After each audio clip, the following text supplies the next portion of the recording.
நன்றி தகப்பனே, நன்மை செய்தீரே. நன்றி தகப்பனே, நன்மை செய்தீரே. கலை எழுந்த நின்று சொல்லுங்க. அவர் மகிமை நிறைந்த சர்வத்தையும் படைத்து ஆளுகை செய்கிறது. நம்முடைய வாழ்க்கையில் வீற்றிருந்து நம்மை ஒவ்வொரு துளியும் ஒவ்வொரு மணியும் நடத்தி வருகிற தேவனாய் இருக்கிறவருக்கு வாழ்க்கைகளை அர்ப்பணிக்கிற விதத்தில் சொல்லுங்க. இந்த காலைகளில்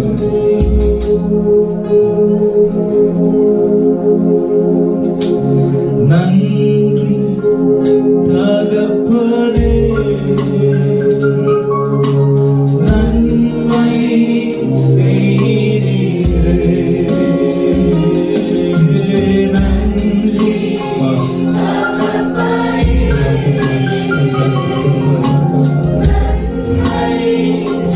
செய்தீரே.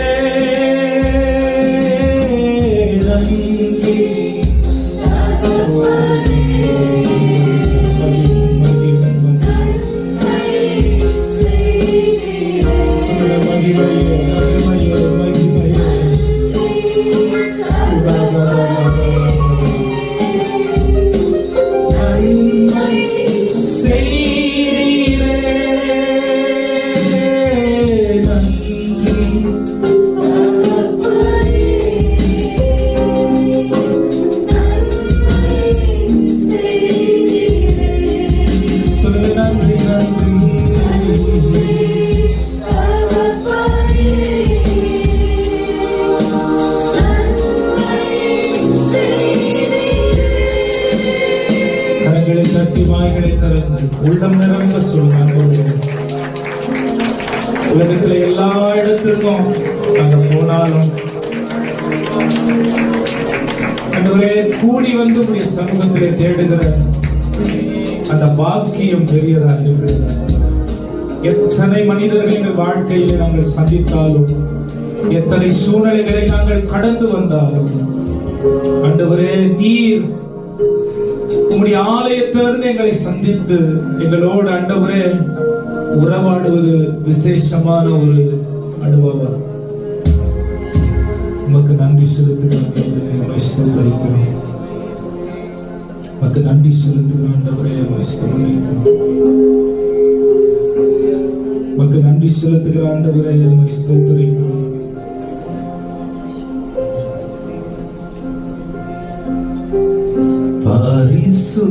பரிசுத்தமாகும் யெகோவா மெக்காதி ஆராதனை உமக்கே.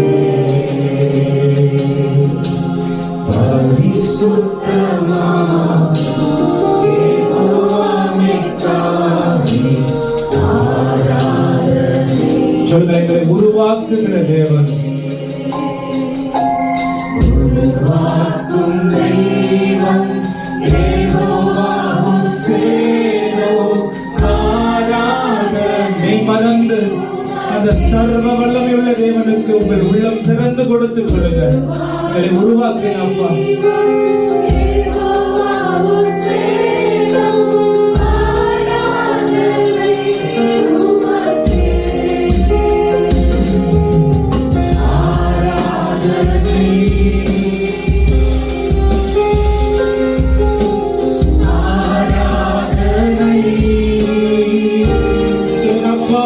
உள்ளம் நிரம்ப அப்பா அப்பா.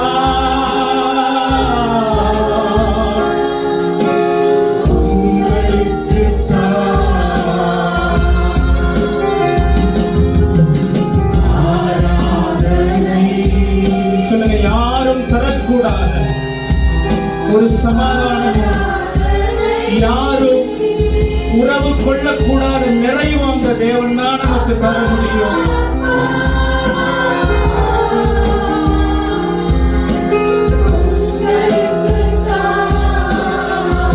சொல்லுங்க, நீங்க போதும். எத்தனை இன்பமே உந்தன் சமூகமே, எத்தனை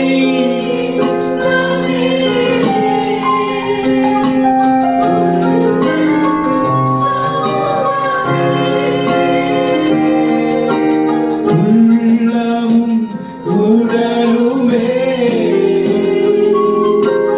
உமக்காய் ஏங்குதே. சொல்லுங்க, உள்ள உடல் எல்லாம் ஆண்டவரே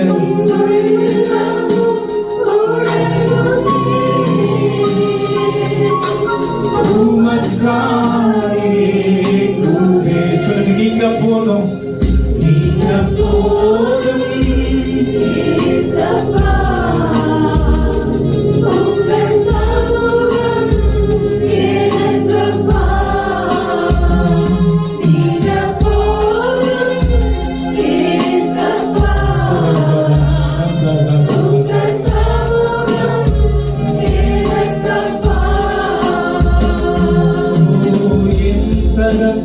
நீதானையா எல்லாமே பார்த்துக் கொள்வி, என் தகப்பன் நீதானையா எல்லாமே பார்த்துக் கொள்வி. சொல்லுங்க, எப்பொழுதோ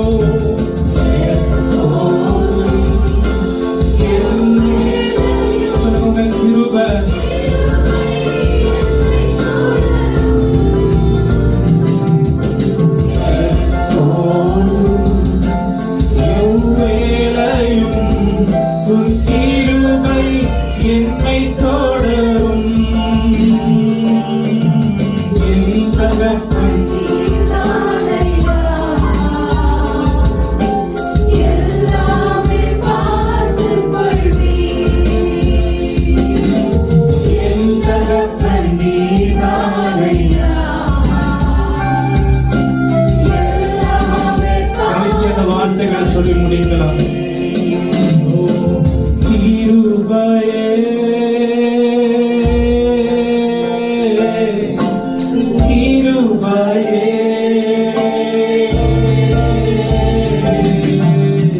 நித்தம் என்னை சுமந்தது உம் கிருபையே.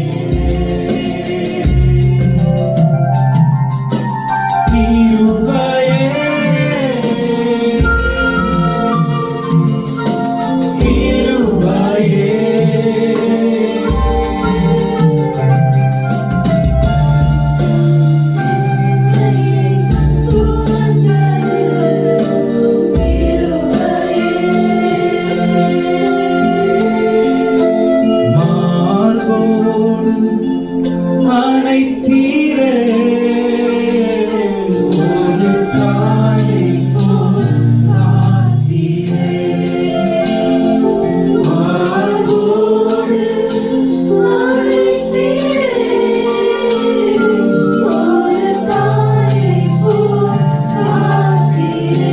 வழிகாட்டும் வழிகாட்டும் தெய்வமே, என்னை காக்கும் கர்த்தரே. சொல்லுங்க, அவரை மட்டும் உயர்த்தின காலையில் ஆராதனையில சின்ன பிள்ளைகளுக்கும் பெரியவங்க வரைக்கும் உங்கள் இதயம், உங்கள் உணர்வு, உங்கள் எண்ணம், உங்கள் சொல் அந்த தேவனை உயர்த்துகிறதாய் மற்றும் ஒரு மனதாய் இருந்தவரை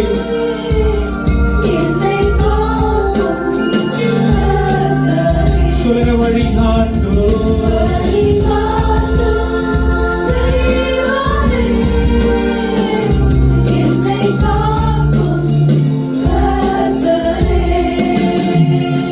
உம்மை போல தெய்வமில்லை,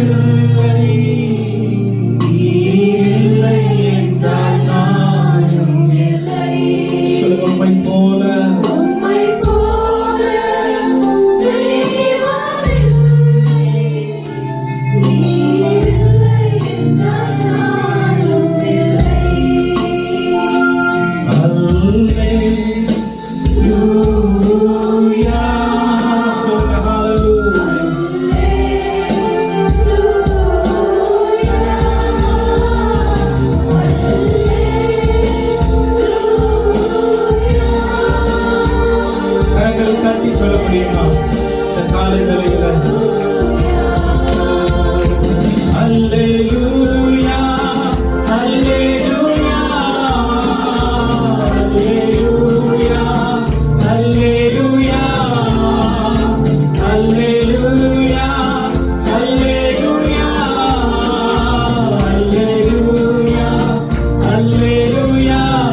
வல்லமை ஆவியின் வல்லமை அக்கினியின் வல்லமை தொழிலும் வல்லமை மரத்தின் வல்லமை ஆவியின் வல்லமை அக்கினியின் பலம் கொடுப்பவரா பலம் கொடுப்பவரா பலம் கொடுப்பவரா எல்லாவற்றையும் செய்வேன் ஈருவை பொழிபவரா ஈருவை பொழிபவரா ஈருவை பொழிபவரா எல்லாவற்றையும் செய்வேன் எனக்குள்ளே ஜீவ ஊற்று அது வற்றாது ஒரு நாளும் எனக்குள்ளே ஜீவ ஊற்று அது வற்றாது ஒரு நாளும் எனக்குள்ளே ஜீவ ஊற்று அது வற்றாது ஒரு நாளோ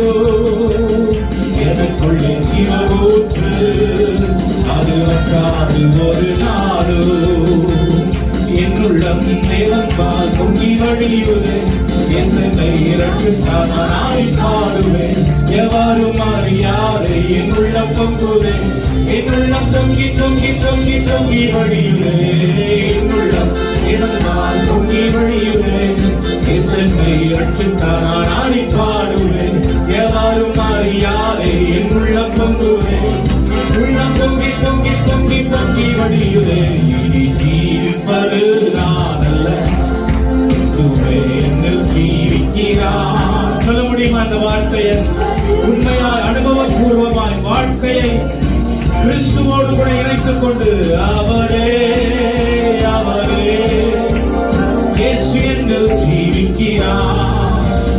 ஜீவிப்பது நான் அல்ல கிறிஸ்துவே என்னில் ஜீவிக்கிறார். கிறிஸ்துவே என்னில் ஜீவிக்கிறார்.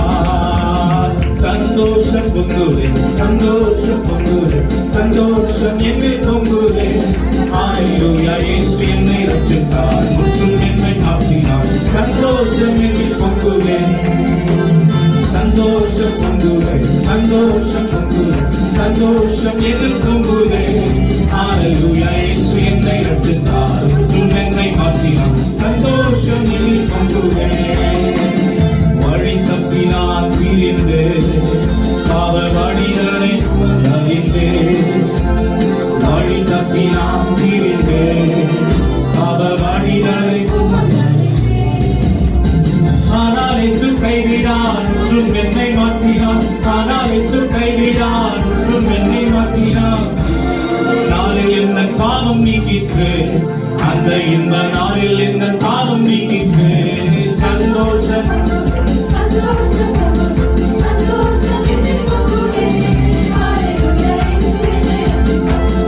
என்னை மாற்றினார் சந்தோஷம் என்று சொன்னோம் சொல்லுங்க சந்தோஷம்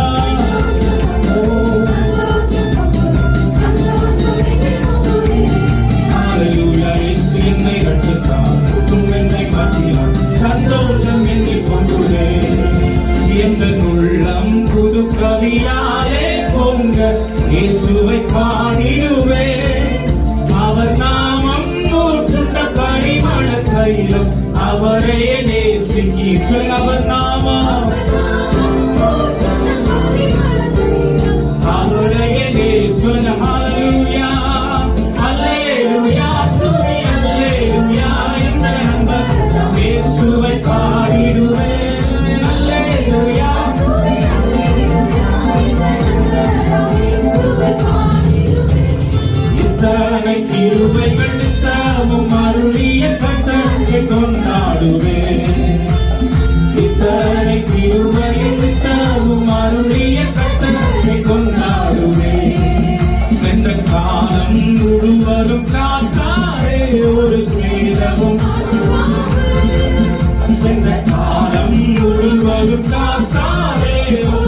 என்னை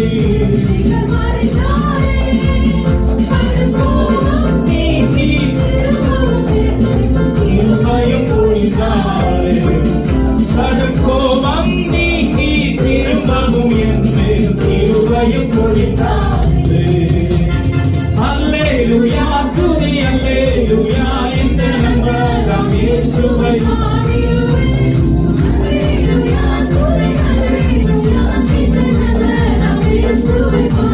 சொல்லுங்க, இத்தனை கிருபைகள்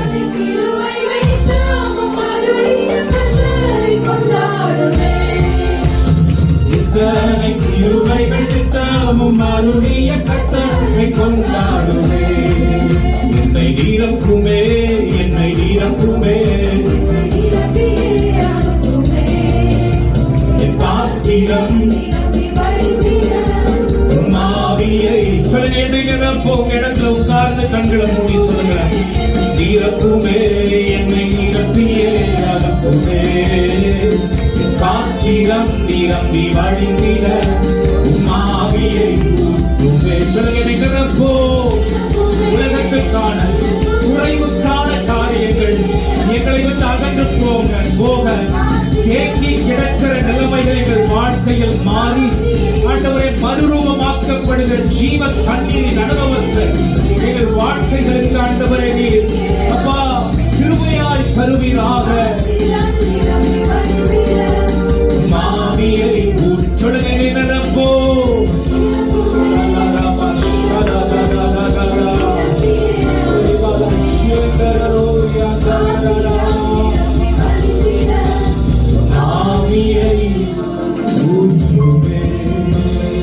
என்னை நீரப்புமே என்னை நீரப்புமே என்னை நீரப்பியே அனுப்புமே. எத்தனை பேருடைய உள்ளத்தில் வாஞ்சையா இருக்கிறது இன்னைக்கு?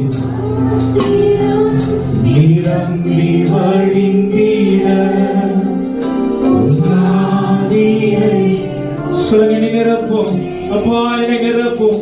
இந்த உலகத்துக்கான ஆசீர்வாதங்கள்னால இல்ல, வேறு புகழ்னால இல்ல, உங்களுடைய பிரசன்னத்தினால அந்த காலைகளில் ஆண்டவரே எங்கள் ஒவ்வொரு அணுக்களும் every cell in our body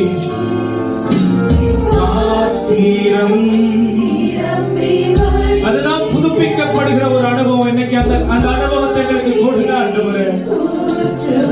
சொல்லுங்க, எங்களை நிரப்போ.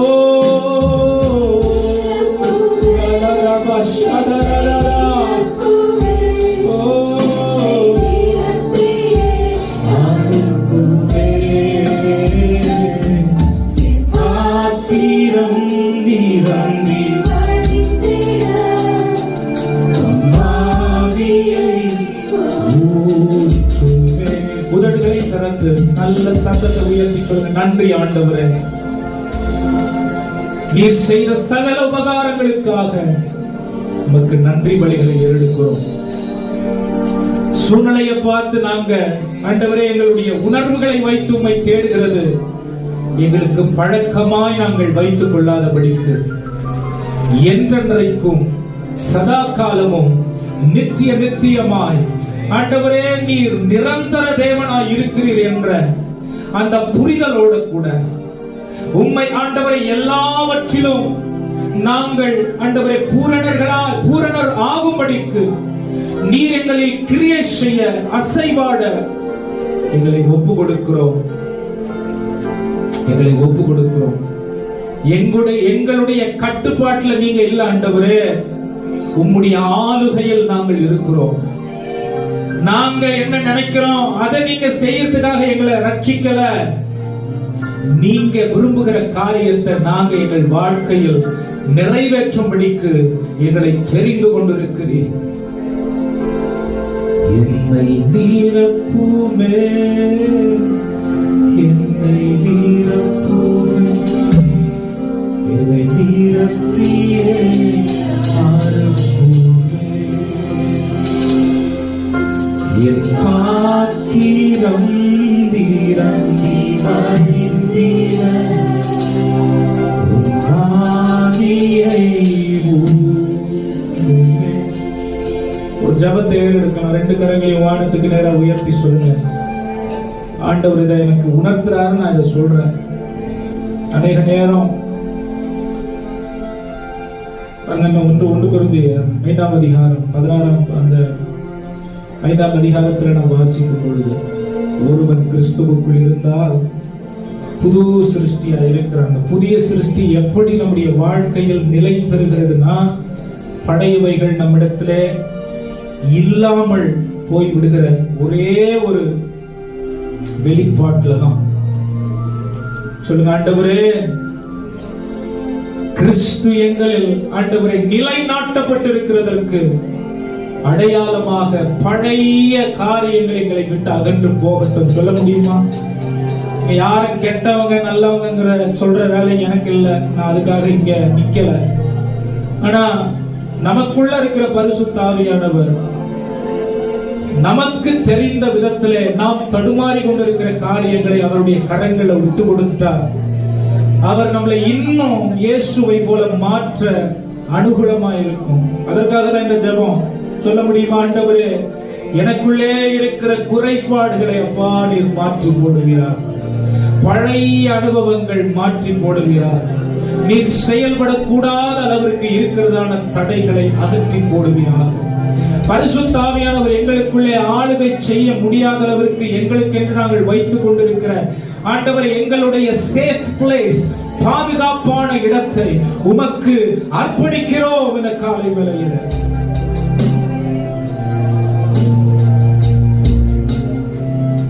எங்களை அர்ப்பணிக்கிறோம். இந்த காலை வேளையில் நாங்கள் உம்மை போல மாறுவதற்காக தான் எங்களை பிரித்தெடுத்திருக்கிறீர்கள். நாங்க கிறிஸ்தவர்களாய் மாறுறதுக்கு இல்ல, நாங்க இயேசுவை போல மாறுவதற்காக தான் எங்களை தெரிந்து கொண்டிருக்கிறீர்கள். நாங்க ஏதோ ஒரு பெரிய ஆண்டவரே ஒரு ஆளா மாறுறதுக்காக இல்ல. இந்த நாள்ல எங்களை ஆண்டவரே உம்மை போல மாற்றும். அனுக்கிரகம் பாராட்டுங்கப்பா. இரக்கம் வைங்க ஆண்டவரே, இரக்கம் வைங்க. இல்லை தாழ்த்தி உங்களை கரத்தில் ஒப்பு கொடுக்கிறோம். துதிகளை மகிமையில் எடுத்துக் கொள்ளும். மீறி உள்ள பாகங்களை நீர் பொறுப்பெடுக்கிறார். இயேசுவின் நாமத்தில் பிதாவே, ஆமென். ஹல்லேலூயா. நல்ல சத்தமா சொல்லுங்க, ஹல்லேலூயா. ஓகே, ஒரு பாடலை பாடும்போது கர்த்தருக்கு என்று காணிக்கைகளை எடுக்கலாம். பிறகு அனௌன்ஸ்மெண்ட்.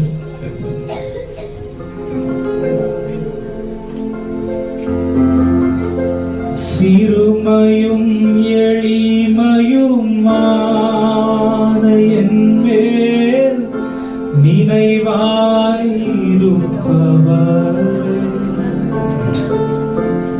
என் பலனும் நீரே, கோட்டையும் நீரே, உம்மை தேடுகிறேன். சொல்லுங்க, என் பலனும்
நிலையற்றவன் என் கால்களை ஸ்திரப்படுத்தும்.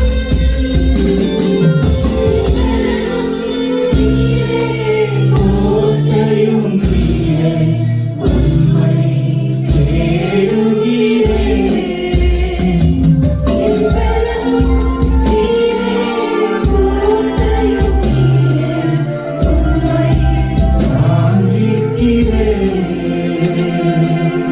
உலர்ந்த என் எலும்புகள் உயிரடைந்தோங்க, தேவா உம்மெல்லாம் தாருமே.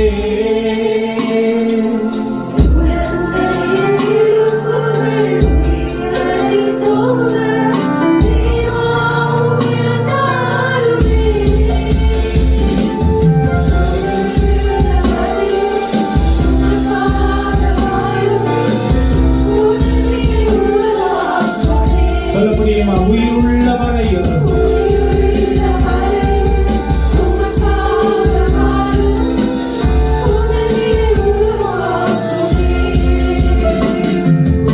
உயிருள்ள வரையில் உமக்காக வாழும் உணர்வினை உருவாக்கும். சொல்லுங்க, உயிருள்ள வரையில்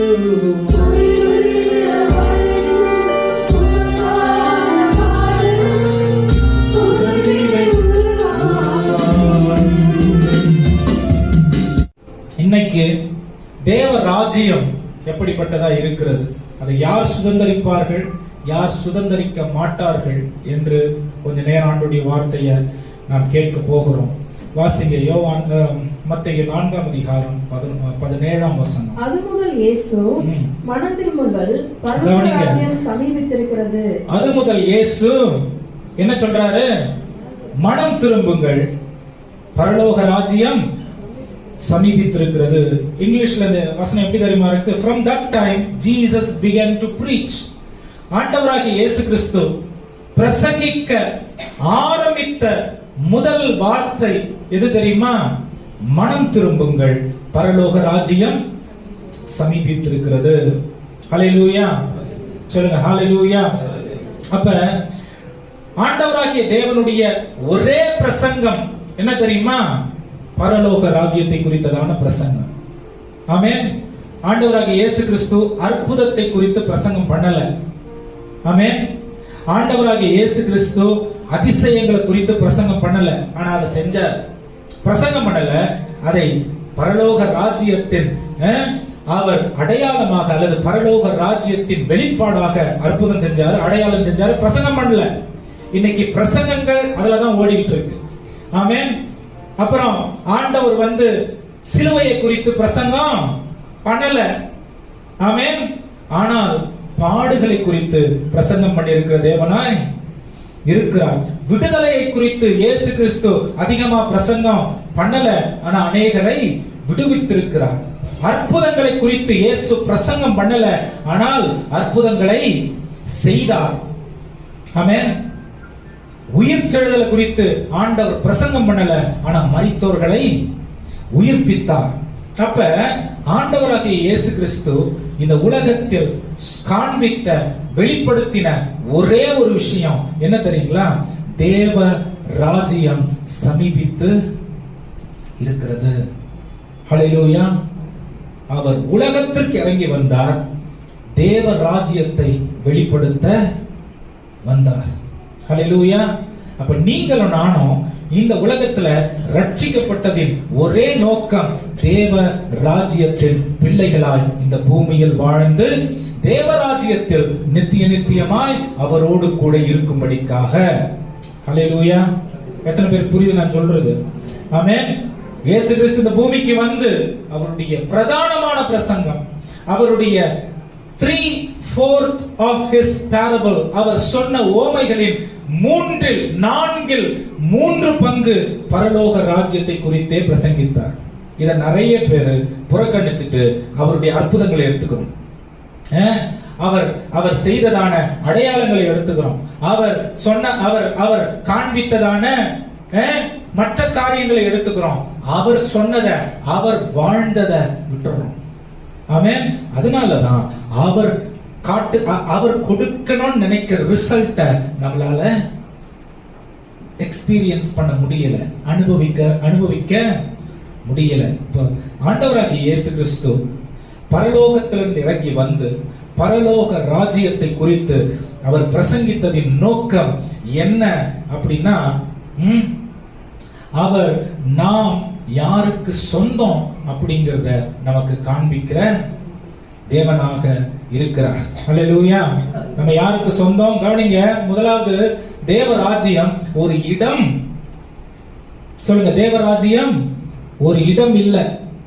பரலோக ராஜ்யம் ஒரு, பைபிள் என்ன சொல்லுது? தாவீது சொல்றான், ஆண்டவரே நீர் வானத்திற்கு, நான் வானத்திற்கு ஏறினாலும் அங்க நீங்க இருக்கீங்க, நான் பாதாளத்தில் படுக்கை போட்டாலும் உம்முடைய கண்கள் அங்க என்னை காண்கிறது, நான் கடலின் ஆழத்திற்கு போனாலும் அங்கேயும் உம்முடைய பிரசன்னம் இருக்கிறது. அப்ப ஆண்டவரை ஒரு ஸ்ட்ரக்சருக்குள்ள அடக்கி வைக்க முடியாது. வேத அறிஞர்கள் என்ன தர, C.S. லூயிஸ் அப்படிங்கிற ஊழியர் என்ன சொல்றாரு தெரியுமா? ஒரு பக்கெட், ஒரு பிளாஸ்டிக் பக்கெட், ஏதோ ஒரு பக்கெட், அதை 1 கிலோமீட்டர் தூரம் நீங்க ஆழத்துல கடல்ல நீங்க புதைச்சு வைக்கிறதுனால அந்த பக்கெட் எவ்வளவு வல்லமையானது அப்படிங்கறத அதாவது பிரகடனப்படுத்துறது இல்லாம, அந்த கடல் எவ்வளவு பெருசா இருக்குது, அதுல அந்த பக்கெட் எவ்வளவு பெருசா இருக்குது அப்படிங்கறத நாம் பார்க்கும் பொழுது தேவனுடைய பிரம்மாண்டத்தை நாம் புரிந்து கொள்ள முடியும் அப்படின்னு சொல்றாரு. என்ன அர்த்தம் அப்படின்னா, அவருக்குள்ளதான் அவருடைய எல்லா படைப்பும் இருக்கிறது. படைப்புக்குள்ள அவர் இல்ல, அவருக்குள்ளதான் எல்லா படைப்பும் இருக்கிறது. அப்ப அக்கினி, சந்திரன், சூரியன், இதெல்லாம் ஆண்டவருக்கு கீழ்ப்படுகிற ஒன்றாய் இருக்கிறது, அவருக்கு அடிப்பணிகிற ஒன்றாய் இருக்கிறது. ஏன் அப்படின்னா, ஆண்டவராகிய தேவன் சகலத்தையும் செய்ய, ஆளுகை இட, அதாவது இயக்குகிற தேவனாய் இருக்கிறார். ஹல்லேலூயா. ஏன் இது முக்கியம் தெரியுமா? ஏன் இது முக்கியம் தெரியுமா? நாம் அவர் சொல்ல நாம் வாழ பிரித்தெடுக்கப்பட்டிருக்கிறோம். ஆமென். நம்ம ஜெபம் பண்ண, அவர் கேட்க பிரித்தெடுக்கப்படல, அவர் சொல்ல நாம் வாழ பிரித்தெடுக்கப்பட்டிருக்கிறோம். அப்ப தேவராஜ்யம் ஒரு பிளேஸ் இல்ல, அது தேவனுடைய ஆளுகையாய் இருக்கிறது. தேவனுடைய ராஜ்யம் எப்படிப்பட்டது? ஒரு இடம் இல்ல, அது அவருடைய ஆளுகையா இருக்கிறது. ஓகே, இந்தியாவை ரூல் பண்றதுக்கு ரூல் புக் ஒன்னு இருக்கு. எது அது? சொல்லுங்க, சத்தமா தான் சொல்லுங்களேன். கான்ஸ்டிடியூஷன். தேவ ராஜ்யத்தின் ரூல் புக் எது தெரியுமா? நிறைய பேர் எத்தனே வர்றது இல்ல. ஆமென். பரலோக ராஜ்யத்தின் பிள்ளைகளாய் பூமியில் நாம் வாழ்வதற்கு ஆண்டவரே நம்ம கையில கொடுத்திருக்கிறது தான் அவர் எதிர்பார்க்கிற வாழ்க்கையின் வரைமுறையின் புத்தகம். ஆமென். நரகத்துக்கு போறதுக்கு இந்த புக்கை அவர் எழுதி கொடுக்கல, பரலோகத்திற்கு அவருடைய ராஜ்யம் நம்முடைய வாழ்க்கையில் ஆளுகை செய்யும்படிக்கு அவர் கொடுத்திருக்கிற ஒழுங்கு புத்தகம் வேதம். ஏன் இன்னைக்கு வசனம் அவ்வளவு முக்கியம்? ஏன் இன்னைக்கு வசனம் அவ்வளவு முக்கியம்? ஒரு வார்த்தை கூட இந்த வசனத்துக்கு புறம்பா ஏன் நடக்க கூடாது? ஏன் இந்த உலகத்துல நம்ம இஷ்டத்துக்கு நம்ம தீர்மானங்களை எடுக்க கூடாது? ஏன் இந்த உலகத்துல நம் விருப்பத்தை நாம் நிறைவேற்றிக் கொள்ள கூடாது?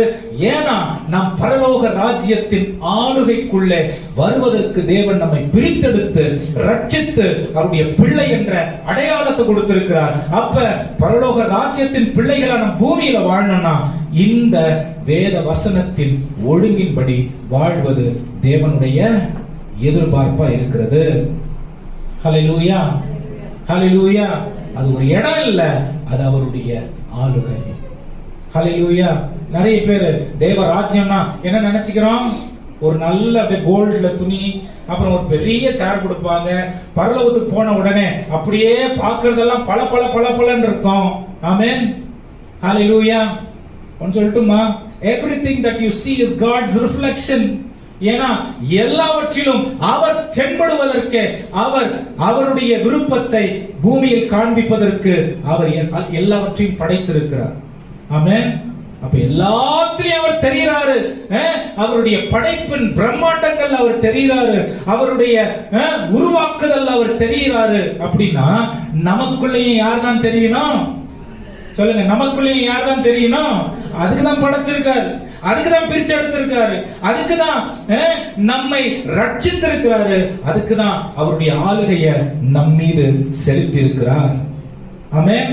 அப்ப கிறிஸ்தவர்களுக்கு ஆப்ஷன் இல்ல பாருங்க. நான் சூஸ் பண்ணலாம் என் லைஃப். நோ. ஏன்?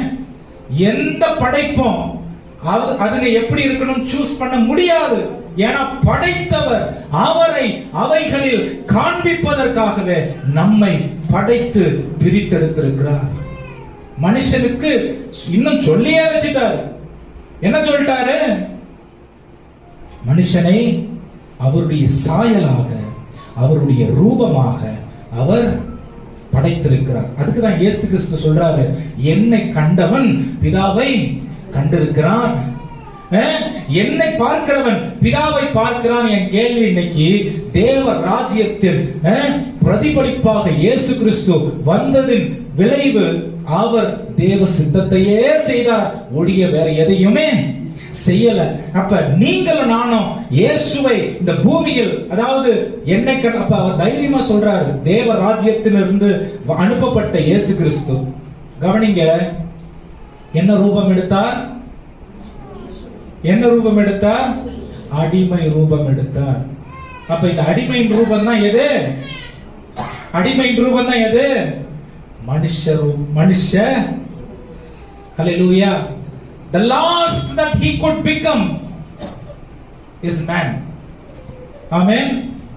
அப்ப இதுல என்ன பெருமை? நான் பெரிய ஆளு, நான் சின்ன ஆளு, எனக்கு இது தெரியும், எனக்கு அது தெரியும். அவர் தன்னை தாழ்த்தி மனுஷ ரூபம் எடுத்து இந்த உலகத்தில் அவர் நம்முடைய பாவங்களை நீக்கும்படிக்கு வந்தார். ஆமென்.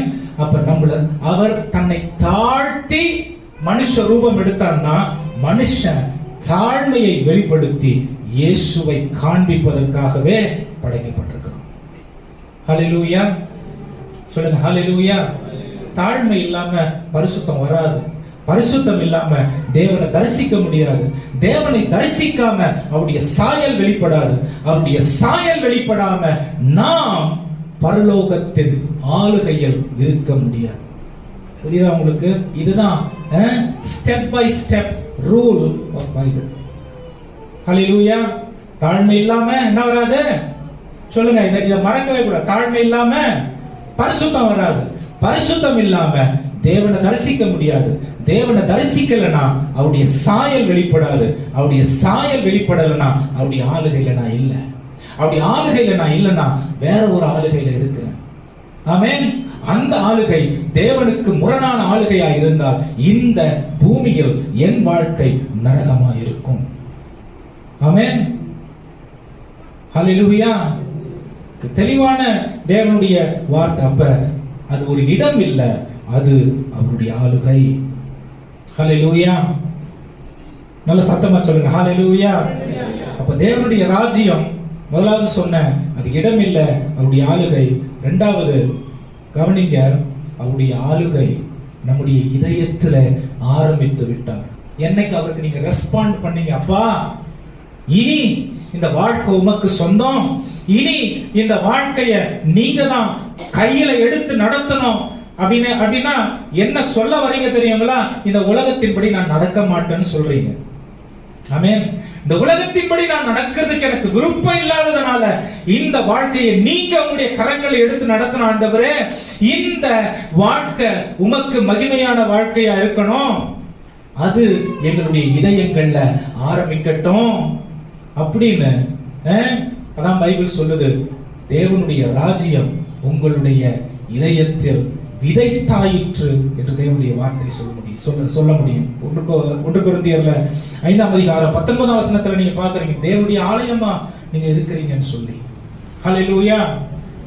God has saved us with a great responsibility and expectation.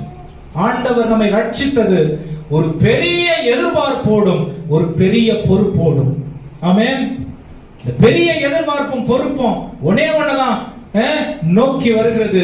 எது அப்படின்னா அவருடைய ஆளுகை நம்முடைய வாழ்க்கை மீது இருக்கும்படிக்கு. ஆமென். அப்ப தாழ்மையில தான் நான் பரலோக ராஜ்யத்துக்குள்ளே பிரவேசிப்பதற்கு எனக்கு ஆண்டவர் வழி வைத்திருக்கிறார். ஹல்லேலூயா சொல்லுங்க. ஹல்லேலூயா. எல்லாம் சத்தமா சொல்லுங்க. ஹல்லேலூயா. இங்க இந்த ஆளுகையில நாம் வாழும் பொழுது பைபிள் சொல்லுது, வெளிப்படுத்தல் விசேஷம் 11ஆம் அதிகாரம் 15ஆம் வசனம் என்ன சொல்லுதுன்னா, வரப்போகிற நிறைவேறுதலாக பகிரங்க இயேசு கிறிஸ்துவின் வருகையில் நாம் அடையாளம் கண்டு கொள்ளப்படுவோம். ஏன்னா ஆல்ரெடி இந்த கான்ஸ்டிடியூஷனை நான் பிலீவ் பண்ணி வாழ்ந்துட்டு இருக்கேன் அப்படிங்கிறதுனால. ஹல்லேலூயா. வேத வசனத்தின்படி நம்ம யோசிக்கிறோம் பாத்தீங்களா, பரலோக இந்த சரீரத்துக்கு தான் மரணம். ஆமென். இந்த சரீரத்துக்கு தான் மரணம். நம்முடைய ஆத்துமாவும் நம்முடைய ஆவியும் படைத்த தேவனிடத்திற்கு திரும்பும் பொழுது ரட்சிக்கப்பட்டவர்களுக்கு இளைப்பாறுதலான இடத்துக்கு போது, ரட்சிக்கப்படாதவர்களுக்கு பற்கடிப்பும் அழுகையும் வேதனையுமாய் இருக்கிறதான இடத்துக்கு போகிறது. அங்க நினைவுகள் தொடரும். அங்க எண்ணங்கள், அதாவது நம்ம என்னெல்லாம் பூமியில யோசிச்சு எதிர்பார்த்து நிறைவேறாம போய் ஆசைப்பட்டு நடக்காம இதெல்லாம் வந்து பக்கத்துல பார்த்து சொல்லுங்க, இதுதான் நரகம். ஆமென். எப்பா செத்துட்டாண்டா, இது முடிஞ்சு போச்சு, இதோட முடிஞ்சு போச்சு, அப்ப பாரம்லாம் கஷ்டம் எல்லாம் நீங்கிடுச்சு. இயேசுவ அவருடைய சித்தத்திற்கு ஒப்பு கொடுத்து வாழாம இருந்து மரிச்சு போனா நினைவுகள் தொடரும். செத்த நிம்மதி இல்ல. ஆமென். ஏன்னா இந்த சரீரத்துக்கு தான் மரணம், ஆவிக்கும் ஆத்துமாவுக்கும் இன்னும் அந்த நினைவு நியாய தீர்ப்பு வரைக்கும், நியாய தீர்ப்பு பிறகு என்னன்னு தெரியல. ஆமென். அதுதான் லூக்கா 16ஆம் அதிகாரத்துல 19ஆம் வசனத்துல இருந்து 31ஆம் வசனம் வரைக்கும் நாம் பார்க்க முடியும். ஆண்டவர் நம்மை எச்சரிக்கல ஞாபகப்படுத்துகிறார். இந்த வாழ்க்கை ரொம்ப விலையேற பெற்ற ஒரு வாழ்க்கை. சமாதானத்தினாலே ஆட்கொள்ளப்பட்டு இந்த பூமியில இயேசுவை பிரதிபலித்து எல்லா காரியங்களிலும் நாம் நன்மைகளை அனுபவிப்பதற்கு அவருடைய ஆளுகை நம் மீது அவர் அனுப்பினார், துவக்கினார். ஆனா நம்ம இந்த பூமியில நம்முடைய உழைப்பை நம்பி, நம்முடைய பலனை நம்பி, நம்முடைய ஞானத்தை நம்பி, நம்முடைய திறமைகளை நம்பி, நம்முடைய ஆசாபாசங்களை நம்பி மாம்சத்தின் இச்சைக்கும் ஜீவனத்தின் பெருமைக்கும் உலக காரியங்களுக்கும் கவனத்தை அதிகமாய் செலுத்துகிறதுனால நாம் நிம்மதியா இருக்கிறதுக்கு பதிலா, விடுதலையா இருக்கிறதுக்கு பதிலா இன்னைக்கு இங்க பூமியில இந்த நிலைமையில நரகத்தை அனுபவித்துக் கொண்டிருக்கிறோம். ஆமென். ஆண்டவர் அது நமக்கு வேணான்னு சொல்றாரு. ஹல்லேலூயா. அது நமக்கு வேணான்னு சொல்றாரு. யார் பரலோக ராஜ்யத்திற்கு பிரவேசிக்க முடியும்? யோவான் 3:3 வாசிங்களேன்.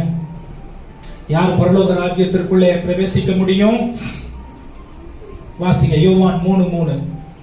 இயேசு அவனுக்கு பிரதியுத்தரமாக, ஒருவன் மறுபடியும் பிரபாவிட்டால், இயேசு அவனுக்கு பிரதியுத்தரமாக, ஒருவன் மறுபடியும் பிரபாவிட்டால் தேவனுடைய ராஜ்யத்தை காண மாட்டான் என்று, தேவனுடைய ராஜ்யத்தை காண மாட்டான் என்று மெய்யாகவே மெய்யாகவே உனக்கு சொல்லி. கவனிங்க. மறுபடியும் பிறக்கிறது அப்படின்னா ஞான தண்ணிக்குள்ள போயிட்டு வர்றது இல்ல. நிறைய பேர் அததான் ritualistic external experience or evidence is what people think rebirth is. கிடையாது. மறுபடியும் பிறக்கிறது உள்ள நடக்கிற ஒரு காரியம், வெளியே நடக்கிற காரியம் இல்ல. உள்ள என்ன நடக்கணும்? ஆண்டவரே நான் உம்முடைய பிள்ளை. ஆமென். என்னைக்கு நான் ரட்சிக்கப்படுறனோ நான் யார் பிள்ளை? யார் பிள்ளை? நம்ம பிள்ளைங்க நம்ம சொல்ற பேச்சு கேட்காம போவோம். நம்ம அப்பா பேச்ச கேட்காம இருக்கவே கூடாது. ஆமென். பைபிள் அதுக்கு இடம் இல்ல. நான் உங்க புள்ள. ஆமென். நீங்க சொல்றத நான் அப்படியே கேட்டு உங்க வழிமுறைகளின்படி வாழ்ந்து உம்மை பூமியில் வெளிப்படுத்தி உமக்கு சாட்சியாய் இருந்து கடைசி பரியந்தம் பாடுகளை அனுபவித்து பரலோகத்துக்கு ஆயத்தமாகி மற்றவர்களை ஆயத்தப்படுத்தி பூமியில் வாழுகிறதே கிறிஸ்து விரும்புகிறதான அந்த புது ஜீவனுக்கு அடையாளம். ஒருவன் கிறிஸ்துவுக்குள் இருந்தால் புது சிருஷ்டியா இருக்கிறான். அதுக்கு எது ரிசல்ட்? புது சிருஷ்டிக்கு என்ன ரிசல்ட்? பழசு இல்ல. ஆமென். புதுசு இருக்குன்னா பழசு, புதுசும் பழசும் ஒரே இடத்துல இருக்க முடியாது. நல்ல வாசனையும் கெட்ட வாசனையும் ஒரே இடத்துல இருக்க முடியுமா? ஏன் முடியாது? ஏதாவது ஒண்ணு டாமினேட் பண்ணியே ஆகணும். அதே போல கிறிஸ்து இருக்கிற இடத்துல பாவம், உலகம், மாமிசம், உலகத்துக்கான குறைபாடுகள் இருக்காது. கிறிஸ்து இல்லாத இடத்துல இதெல்லாம் இருக்கும். ஆமென். ஹல்லேலூயா. எத்தனை பேர் புரியுது நான் சொல்றது? கொஞ்சம் கஷ்டமான ஒரு சப்ஜெக்ட், ஆனா இது ரொம்ப முக்கியமான ஒரு காரியம். ஆமென். நான் பர்பஸே இல்லாம பூமியில வாழ்ந்துகிட்டு இருந்தேன் அப்படின்னா நமக்கு நல்லதுக்கும் கெட்டதுக்கும் வித்தியாசம் தெரியாது. நம்ம என்ன நினைப்போம்? சர்ச்சுக்கு போயிட்டா போதும், உபவாசம் இருந்துட்டா போதும், இதெல்லாம் நல்ல பழக்கங்கள். I'm not against it. இதுக்கு நான் எதிரானவன் இல்லை. ஆனா இதுதான் என்னுடைய பரிசுத்தத்தை நிர்ணயிக்கணும் கிடையாது. எதை என் பரிசுத்தத்தை நிர்ணயிக்கும் தெரியுமா? அவருடைய சித்தத்தை செய்யறதுதான் என்னுடைய பரிசுத்தத்தை நிர்ணயிக்கும். இயேசுவின் தாழ்மை எனக்குள்ள காண்பிக்கப்பட்டா மட்டும்தான் என்னுடைய பரிசுத்தம் நிலைநாட்டப்படும். ஏன்னா சாட்சிய அவர்தான் என்னை குறித்து கொடுக்கிற தேவனாக இருக்கிறார். இயேசுவை குறித்து அவரே சாட்சி சொன்னாரா, இல்ல இயேசுவை குறித்து பரலோகம் சாட்சி சொல்லுச்சா? சொல்லுங்களேன். இவர் என் நேசகுமாரன், இவரில் நான் பிரியமா இருக்கிறேன் அவரே சொல்லிக்கினாரா, இல்ல யார் சாட்சி சொன்னது? ஞான ஸ்நானம் எடுத்த பிறகு அவர் மறுபடியும் பிறக்கிறதற்கான அடையாளத்தை ஞான ஸ்நானம் எடுத்தவுடன் காண்பித்தது இயேசு கிறிஸ்துவின் ஞான ஸ்நானம். ஆமென். நாம் ஞான ஸ்நானம் எடுத்திருக்கிறோம், பல வருடங்கள் ஆகிவிட்டு இருக்கிறது. இயேசு என்னை குறித்து சாட்சி சொல்லல அப்படின்னா பரலோக ராஜ்யத்தின் ஆளுகைக்குள்ள நான் இல்ல, அதன்படி நான் வாழல. அப்ப உலகத்தின் ஆளுகைக்குள்ளதான் நான் வாழ்ந்துட்டு இருக்கேன். ஆமென். ஹல்லேலூயா. அப்ப தேவனுடைய ராஜ்யத்தில் பிரவேசிப்பதற்கு நான் மறுபடியும் பிறந்திருக்க வேண்டும். பாருங்க, ரொம்ப பெரிய விஷயம் எல்லாம் கிடையாது, பெரிய குதிரை கொம்பெல்லாம் கிடையாது. இது ரொம்ப ஈஸியான ஒரு விஷயம். உங்களுக்குள்ளேயே பரிசுத்த ஆவியானவர் இருக்காருங்க.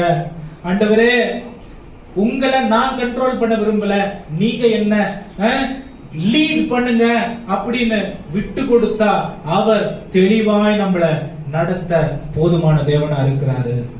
மாம்சம் நம்மளை மேற்கொள்ளும் பொழுது ஆண்டவரே என்ன பாதுகாத்துக்குங்கன்னு சொன்னா அவர் பாதுகாக்க வல்லவரா இருக்காரு.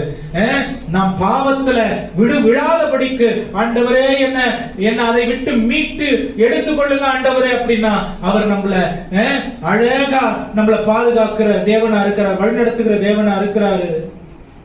ஆவியானவரே எனக்கு இறங்கன்னு சொன்னா இதுவரைக்கும் நான் செய்த எல்லா பாவங்களையும் மன்னித்து அவர் நம்மள இயேசுவை போல மாற்றுவதற்கு அவர் போதுமான தேவனா இருக்கிறாரு.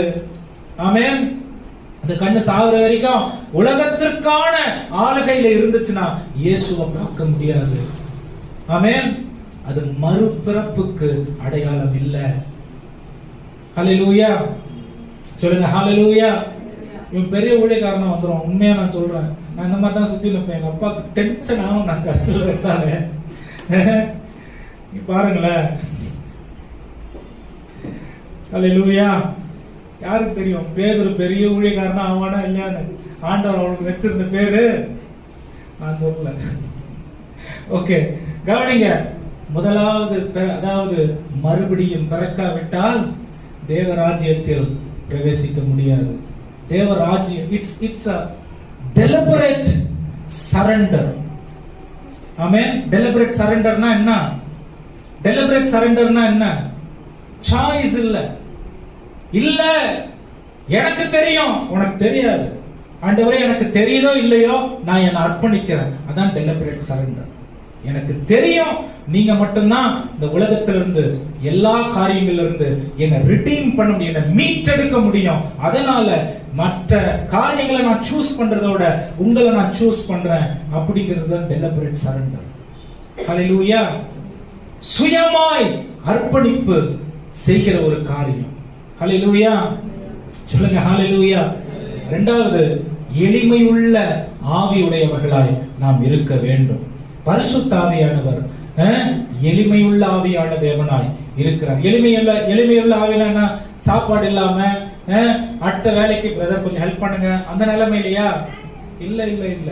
எனக்கு எது இருந்தாலும் எது இல்ல, உலகத்தையே நான் ஆதாயப்படுத்தினாலும் உலகம் முழுவதும் என் கால் கீழ் இருந்தாலும் என்னை ஆளுகை செய்கிறவர் இயேசு என்கிறதான புள்ளியில நான் நிக்கணும். எங்க தொடங்கணும்? நான் சாகிற வரைக்கும் அங்கேயே நிக்கணும். ஹல்லேலூயா. எனக்கு சில நேரம் சில பதவி உயர்வுகள், சிலர் நம்ம பேரை அப்படியே சில முறையெல்லாம் சொல்லும் பொழுது எனக்குள்ள நான் சொல்லிக்கிற ஒரு காரியம் என்ன தெரியுமா?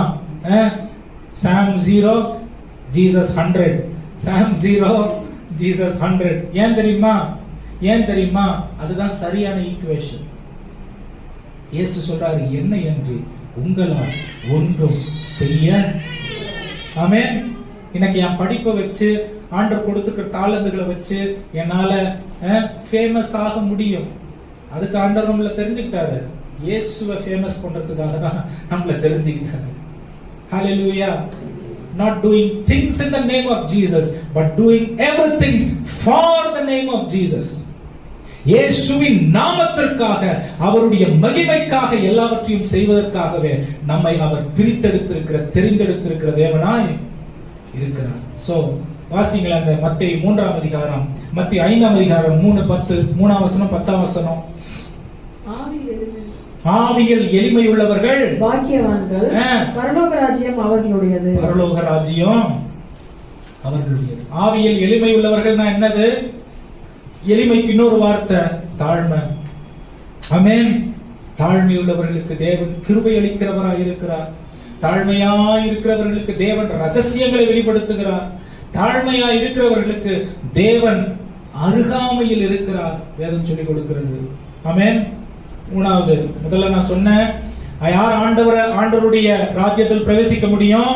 மறுபடியும் பிறக்கிறவர்கள். மறுபடியும் பிறக்கிறவர்கள் யாரு? எதுல பிறக்கணும்? பாவத்துக்கு மரிச்சு கிறிஸ்துவுக்குள்ள பிறக்கணும். ஆவியில் எளிமை உள்ளவர்கள் யார்? கிறிஸ்துவின் ஆவியை தரித்துக் கொள்கிறவர்கள் ஆவியில் எளிமை உள்ளவர்கள். ஆமென். ஹல்லேலூயா.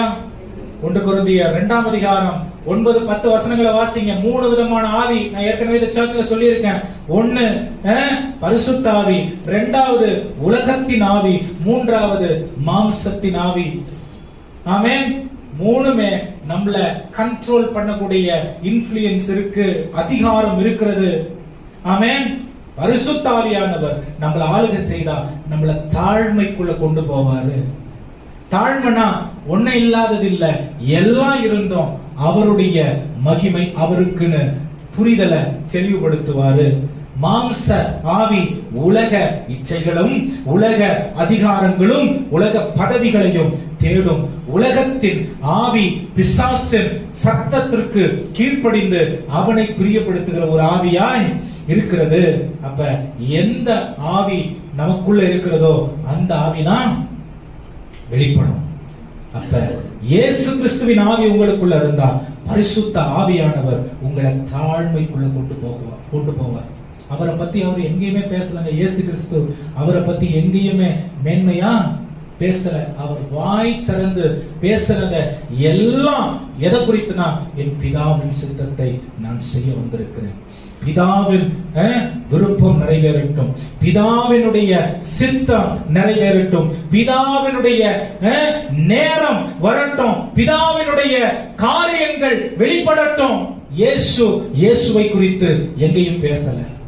ஆமென். அப்ப நமக்கு இது எதை காண்பிக்குது? நாம் இயேசுவை குறித்து பேசுகிறதை தவிர வேற எதை பத்தியும் பேசுறதுக்கு நமக்கு அனுமதி இல்லை. ஆமென். இயேசுவே அவரை பத்தி பேசலனா நம்மளை பத்தி பேசுறதுக்கு என்னங்க தேவை இருக்கு? பிரதர், நான் இதை பண்ணது டைம் இல்லை, காலம் சீக்கிரம் இருக்கு. முதல் அற்புதத்தை இயேசு கிறிஸ்து செய்தார். எப்படி செய்தார் தெரியுமா? அவங்க அம்மா வந்து ரெக்கமெண்ட் பண்றாங்க, ஏய் நீதான் பெரிய ஆளாச்சப்பா, போய் ஒரு அற்புதத்தை செஞ்சு விடு. இயேசு கிறிஸ்து என்ன தெரியுமா சொல்றாரு? இன்னும் நேரம் வரல, பிதாவினுடைய நேரம் இன்னும் வரல. மாம்சம் எது ஆவி எதுன்னு சொல்லட்டுமா? Anything before God's time is flesh. Amen. தேவனுடைய நேரத்திற்கு முன்பாய் செயல்படுவது மாம்சம். இயேசு அதை ஜெயித்தார். ஹல்லேலூயா. அவர் ஆவியில் எளிமை உள்ளவராய் இருந்ததனாலே பிதாவுக்கு ஈக்குவலா இருந்தாலும் பிதாவினுடைய ஆளுகைக்கு தன்னை ஒப்பு கொடுத்தார். ஆமென். அதனாலதான் அவர் எல்லா நாமங்களுக்கும் மேலாய் உயர்த்தப்பட்டார். பிலிப்பியர் 2:6 வாசிச்சு பாருங்க. ஆமென்.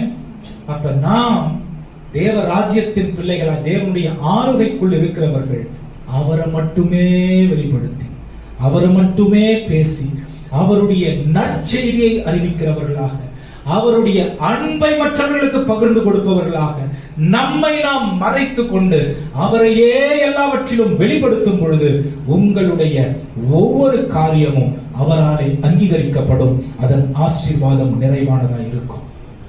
ஹல்லேலூயா. சொல்லுங்க ஹல்லேலூயா. ரொம்ப முக்கியமான ஒரு விஷயம், பிதாவின் சித்தத்தையே அவர் செய்கிற தேவனாய் இருக்கிறார். ஹல்லேலூயா. 1 கொரிந்தியர் 15:50 சொல்லுகிறது, தேவனுடைய ராஜ்யம் மாம்சத்தினாலும் இரத்தத்தினாலும் ஆனதல்ல. தேவனுடைய ராஜ்யம் இயேசு கிறிஸ்துவின். இயேசு கிறிஸ்து. வாசிங்களா வசனத்தை 15:50. சகோதரரே, நான் சொல்லுகிறது என்னவெனில், மாம்சமும் இரத்தமும் தேவனுடைய ராஜ்யத்தை சுதந்தரிக்க மாட்டாது. மாம்சமும் இரத்தமும் தேவனுடைய ராஜ்யத்தை சுதந்தரிக்க மாட்டாது. அதுக்குதான் சொன்னேன், சாவு இந்த சரீரத்துக்கு, இந்த சரீரத்துக்கு சாவு, ஆவிக்கும் ஆத்துமாவுக்கும் சாவு இல்ல. அப்ப இந்த ஆவியும் ஆத்துமாவும் எதனால நடத்தப்படுகிறதோ அங்கதான், எது நம்மள அதிகமாய் தாக்குகிறதோ அங்கதான் நம்ம போவோம். If my spirit is more longing for the status, for the name, for the fame, for the background, for the influence, I am for sure going to hell. ஆமென். பேருக்கும் புகழுக்கும் பதவிக்கும் அடையாளத்திற்கும் அங்கீகாரத்திற்கும் தேடிக்கிட்டு இந்த உலகத்துல நம்முடைய ஆவி அதை நாடோம்னா நான் நரகத்திற்கு ஆயத்தமாயிட்டு இருக்கேன்னு அர்த்தம். ஆமென். பைபிள் சொல்லுது, முதலாவது தேவனுடைய ராஜ்யத்தையும் நீதியையும் தேடுங்கள், அப்பொழுது இவைகள் எல்லாம் உங்களுக்கு இலவசமா கிடைக்கிறத நானே முந்தி செயல்பட்டு மாம்சத்தில் விழுந்து போகாதபடிக்கு எச்சரிக்கையா இருக்க வேண்டும். ஹல்லேலூயா. உங்களுக்கு தேவன் வகுத்து வைத்திருக்கிற திட்டத்தை யாராலும் என்ன பண்ண முடியாது, எடுத்துக்கொள்ள முடியாது. அதுக்கு யார் தடையா இருக்க முடியும் தெரியுமா? உங்களுக்கு ஆண்டவர் வச்சிருக்கிற எல்லா ஆசீர்வாதங்களுக்கும் பெற முடியாமல் யார் தடையா இருக்க முடியும் தெரியுமா? யார் தடையா இருக்க முடியும்? முன்னாடி செயல்பட்டா நம்ம ஆசீர்வாதத்தை நம்மளே இன்ஸ்டால்மெண்ட்ல வானா வானா வானான்னு கழிச்சிட்டு இருக்கோம். ஆமென். ஆண்டவர் வேணும், நீ வேணும், உனக்கு இது வேணும், உனக்கு இது சிறந்தது, உனக்கு இது ஆசீர்வாதமானது, உனக்கு இது மேன்மையானதுன்னு அவருடைய அனந்த ஞானத்தினால எல்லாவற்றையும் ஏற்படுத்தி வைத்திருக்கிற தேவனுடைய திட்டத்துக்கு இப்பவே வேணும், இங்கே வேணும், இப்பவே நடக்கணும். இல்லனா இன்ஸ்டால்மெண்ட்ல வெளியே போயிடுதுதான் அர்த்தம். ஆண்டவரை விட நம்ம வாழ்க்கைய முழுமையாய் பார்க்கிறவர்கள் யாரும் இருக்க முடியாது. ஹல்லேலூயா. மாம்சத்துக்கு இடம் கொடுத்து இழந்து போயிடாதீங்க. ஆமென். தேவனுடைய ஆளுகையில் நிறைவு இருக்கிறது. ஹல்லேலூயா. பக்கத்துல பார்த்து சொல்லுங்க, தேவனுடைய ஆளுகையில கம்ப்ளீட்னஸ் இருக்கு. ஆமென். பூமியின் ஆளுகையில குறைவு இருக்கிறது, மனுஷ ஆளுகையில குறைவு இருக்கிறது. ஆமென். அப்ப எந்த ஸ்டேட்மெண்ட் உங்களை நோக்கி வந்தாலும் நீங்க அதை ஆராய்ந்து அறிய வேண்டிய தேவை இருக்கிறது. ஆமென். அவர் இல்லாம எனக்கு எது வந்தாலும், என் லைஃபே செட்டில் ஆகிற மாதிரி ஒரு விஷயம் வந்தாலும், it is not for me because it is not from him. அது எனக்கானது இல்ல. ஏன் அப்படின்னா அது அவரால் உண்டானது இல்ல. ஆமென். அவர் எனக்கு வைத்திருக்கிறதை அவருடைய நேரத்துல, அவருடைய விருப்பத்தின்படி, அவருடைய சித்தத்தை நிறைவேற்றுகிற தேவனாய் இருக்கிறார். அது நமக்கு நிறைவானதாகவும் ஆசீர்வாதமானதாகவும் இருக்கும். ஆமென். யார் பரலோக ராஜ்யத்தை சுதந்தரிக்க முடியும்? மறுபடியும் பிறந்திருக்கிறவர்கள். ஆமென். இதுக்கு நிறைய விளக்கம் கொடுத்துட்டேன். ஆவியில் எளிமை உள்ளவர்கள், இயேசு அப்படி இருந்தார். பிதாவின் சித்தத்தை செய்கிறவர்கள், ஆமென், இயேசுவுக்கு சொந்தமாய் இருக்கிறவர்கள் பரலோக ராஜ்யத்தை சுதந்தரிக்க முடியும். ஹல்லேலூயா. யார் சுதந்தரிக்க முடியாது? வசனத்தை மட்டும் சொல்லிட்டு போறேன், நேரம் இல்ல. யார் சுதந்தரிக்க முடியாது தெரியுமா? 4 காரியம் சொல்றேன் பாருங்க. முதலாவது 1 கொரிந்தியர் 6ஆம் அதிகாரம் 9-10 வசனங்கள். வாசிக்க வேணாம். தேவனுடைய பாருங்க, அநீதிக்காரர் பரலோக ராஜ்யத்தை சுதந்தரிக்க முடியாது. ஆமென்.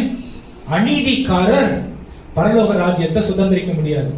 போன செவ்வாய்க்கிழமை ஒரு கணவனும் மனைவியும் என்னை சந்திக்க வந்தாங்க.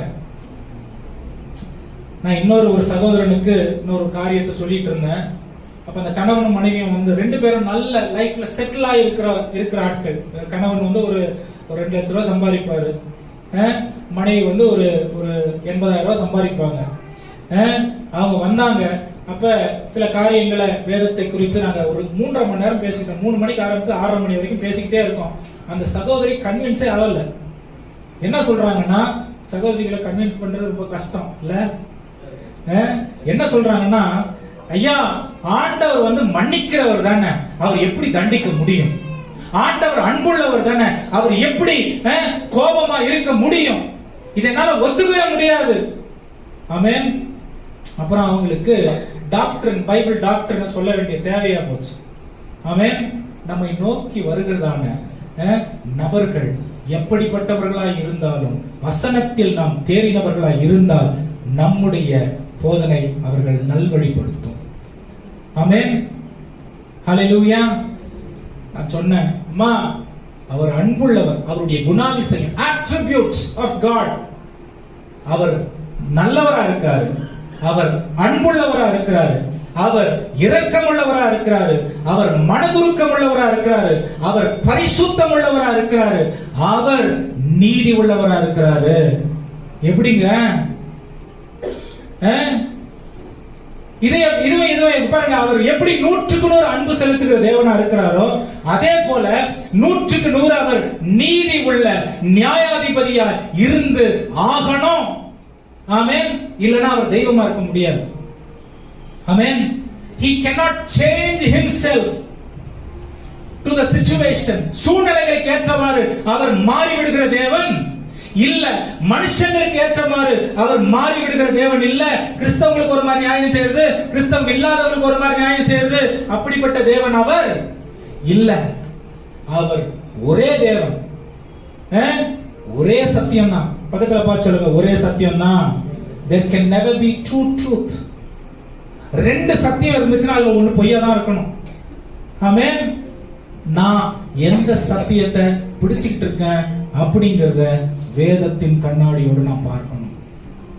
ஹல்லேலூயா. அப்ப அந்த அம்மா சொல்லுது, இல்ல அவர் அன்புள்ள தேவனுங்க, எப்படிங்க அவர் மன்னிக்க, எப்படி அவர் வந்து தண்டிக்காம இருக்கிறாரு, எப்படி அவர் தண்டிக்கலாம் அப்படின்னு சொல்லும் பொழுது பாருங்க, அவர் யாரு? நீதி உள்ள நியாயாதிபதி. ஆமென். அநீதி உள்ள மனிதர்களுக்குள்ளே நியாயம் சரியா போகணும்னு நான் முற்படும் பொழுது, நீதி உள்ள தேவன் நியாயம் சரியா விளங்கணும் அப்படிங்கறத அவர் அதை செய்யாமல் இருக்கிறது எப்படி? அதை எப்படி செய்யாமல் இருக்கிறது எப்படி? So he is a righteous God. அவருடைய holiness எவ்வளவு இம்பார்ட்டன்ட், அவருடைய righteousness அவ்வளவு இம்பார்ட்டன்ட். ஆமென். அவர் நீதி செய்தே ஆகணும். ஆமென். அந்த தண்டனையை அவர் கொடுத்தே ஆகணும். மன்னிப்பு 100க்கு 100 எனக்கு கிடைக்குது. அதனால you are not going free. தண்டனைய அவர் மேல அவர் எடுத்துக்கிறாரு. ஆமென். ஆனா உங்க வாழ்க்கை கிறிஸ்துவின் ஆளுகைக்குள்ள இருக்கும்னா உங்களுடைய சிந்தையையும் புதிதாக்குறாரு. நரகத்துல தப்பிச்சுக்கிறீங்க. இல்லன்னா நீ தப்பு பண்ணு, நான் மன்னிச்சிடுறேன், நீ தப்பு பண்ணு, இட் cannot. பரலோக ராஜ்யத்தினுடைய என்ன சொல்றதுங்க, ஆளுகை அப்படி வேலை செய்யறது இல்ல. அப்படி வேலை செய்யறது இல்ல. எத்தனை 1000 கோடி தப்பு பண்ணாலும் அதை மன்னிக்கிற தேவனா இருக்கிறாரு. ஆனால் அவருடைய வருகையின் நாளிலே நாம் அதற்கு கணக்கு ஒப்புவிக்க வேண்டும். ஆமென். அந்த எஜமான் இல்ல, அந்த ஐஸ்வர்யவான் எல்லா போன வாரத்துக்கு முன்னாடி வரேன்னு சொன்ன எல்லாவற்றையும் அவர் கை கொண்டான், ஆனாலும் நரகத்துல இருந்தான். ஏழை லாசர் ஆண்டவர் தெரியுமா சொன்னார் அவனுக்கு, எப்பா நீ பூமியில இருக்கும் பொழுது நீ செஞ்ச எல்லா பலனுக்கும் உனக்கு ஈடு கட்டிட்டேன், உனக்கு பணத்தை கொடுத்துட்டேன், உனக்கு ஐஸ்வர்யத்தை கொடுத்துட்டேன், நீ கேட்டதையெல்லாம் கொடுத்துட்டேன். உன்னுடைய அடையாளம் நான் இல்லாம இருந்ததுனால, உன்னுடைய அடையாளம் வேற ஒண்ணா இருந்ததுனால அந்த அடையாளத்தை பிடிச்சிட்டு தான் நீ இன்னைக்கு நரக வரைக்கும் போயிட்ட. ஆமென். Anything beside God is your idol. தேவனுக்கு அடுத்து நீங்க எதை வச்சாலும், பிள்ளையா இருக்கட்டும், புருஷனா இருக்கட்டும், குடும்பமா இருக்கட்டும், பணமா இருக்கட்டும், பதவியா இருக்கட்டும், அந்தஸ்தா இருக்கட்டும், இயேசுவுக்கு அடுத்து நீங்க இயேசுவுக்கு ஈக்குவலாக வச்சிட்டீங்கன்னா அதுதான் உங்களுக்கு விக்கிரகம். ஆண்டவர் அதை எதிர்த்து நிற்கிறார். ஆமென். உங்க ஊழியம் கூட இயேசுவுக்கு மேல நீங்க வைக்க கூடாது. ஆமென். உங்க ஊழியம் அவருக்கு உட்பட்டு அல்லது அவருடைய நடத்துதலுக்கு கீழே இருக்கணும். ஆமென். ஹல்லேலூயா. சொல்லுங்க ஹல்லேலூயா. ரொம்ப ரொம்ப முக்கியமான சத்தியம் பிரியமானவர்களே. அப்ப யார் பரலோக ராஜ்யத்தை பிரவேசிக்க முடியாது தெரியுமா? அநீதிக்காரர்கள் பிரவேசிக்க, அநீதி செய்யறவங்க என்ன பண்ண முடியாது? பரலோக ராஜ்யத்துக்கு பிரவேசிக்க முடியாது. புரியுற மாதிரி சொல்றேன். என் வீட்டுக்கு ஒரு நியாயம், இன்னொரு வீட்டுக்கு ஒரு நியாயம்னா நான் பரலோகத்துக்கு போக மாட்டேன். ஆமென். இயேசு கிறிஸ்து முழு உலகத்தின் பாவத்தை சுமந்து தீர்த்திருக்கிறார். ஆமென். ஹல்லேலூயா. கிறிஸ்தவர்கள் பாவம் செஞ்சாலும் அது பாவம் தான். கிறிஸ்தவை அறியாதவர்கள் பாவம் செஞ்சாலும் அது பாவம் தான். எல்லா பாவத்தையும் அவர் சுமந்து தீர்த்திருக்கிற தேவனா இருக்கிறதுனால, அவர் தேவனுடைய பார்வைக்கு நீதியை செய்திருக்கிறதுனால ஆண்டவர் அவரை மரித்தோர்களில் இருந்து உயிர்ப்பித்தார். ஆமென். அப்ப நீங்களும் நானும் நம்முடைய பார்வையில், நம்முடைய உணர்வில் வெளிப்புறமா எல்லாம் கரெக்டா இருக்கும். ஹல்லேலூயா. வெளிப்புறமா எல்லாம் சரியானதா இருக்கும். டெக்னிக்கலா நம்ம கிறிஸ்டியன் வேர்ட்ஸ் கரெக்டா யூஸ் பண்ணுவோம், கிறிஸ்டியன் ஸ்டோரிஸ் யூஸ் பண்ணுவோம், கிறிஸ்டியன் லிவிங் வெளிப்புறமாய் சரியா இருக்கும். ஆனா தேவன் கவனிக்கிற ஒரு இடம் நம்முடைய உள்ளான மனுஷன். ஆமென். நமக்குள்ள எழும்பி வருகிற உணர்வுகள், நமக்குள்ள எழும்பி வருகிற சிந்தை, நமக்குள்ள எழும்பி வருகிறதான எண்ணங்கள், இத தேவன் கவனிக்கிறார். இது தேவனுடைய ஆளுகைக்கு கீழே இல்லைனா நாம் அவருக்கு பதிலாய் வேற ஒரு காரியத்தை கொண்டு வந்துட்டோம். அதுதான் நமக்கு நரகம். ஆமென். ஹல்லேலூயா. சொல்லுங்க ஹல்லேலூயா. நாம் அநீதிக்காரராய் இல்லாதபடிக்கு தேவன் நமக்கு நீதியை சரி கட்டுகிற தேவனாய் இருக்கிறார். அப்ப கவனிங்க, பேதுரு ஒரு இடத்துக்கு போறார். அப்போஸ்தலர் நடவடிக்கைகள் 4ஆம் அதிகாரம். கணவன் மனைவியும் காணிக்கை கொடுக்கறதுல பாருங்க, ஒரு இடத்தை விக்கிறாங்க. ஆக்கிலா பிரிஸ்கில்லா ஒரு இடத்தை விக்கிறாங்க. நிறைய பேர் ட்வின்ஸுக்கு ஆக்கிலா பிரிஸ்கில்லான்னு பொண்ணுங்களுக்கு பேர் வச்சிருவாங்க. ஆக்கிலான்றது புருஷன், பிரிஸ்கில்லான்றது சாரி அனனியா சப்பீரா. ஆக்கிலா பிரிஸ்கில்லாவோட கன்ஃபியூஷன் ரொம்ப இருக்கும். கவனிங்களேன். அனனியா சப்பீரா மன்னிச்சுக்கீங்க. என்ன பண்றாங்க தெரியுமா? இவங்க 2 பேரும் போறாங்க. போயிட்டு அவங்களுடைய இடத்தை தான் அவங்க விக்கிறாங்க. நல்லா கவனிங்க. அவங்க இடத்தை தான் அவங்க விக்கிறாங்க. அவங்க இடத்தை வித்துதான் ஊழியத்திற்கு என்று பணத்தை கொண்டு வந்து கொடுக்கறாங்க. ஊழியர் கையில தான் பணத்தை கொண்டு வந்து கொடுக்கறாங்க. அது வரைக்கும் எல்லாம் சரியானது.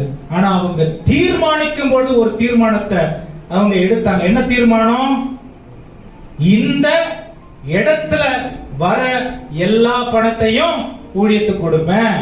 பணம் வந்த உடனே மனசு மாறிட்டாங்க. என்ன பண்ணாங்க?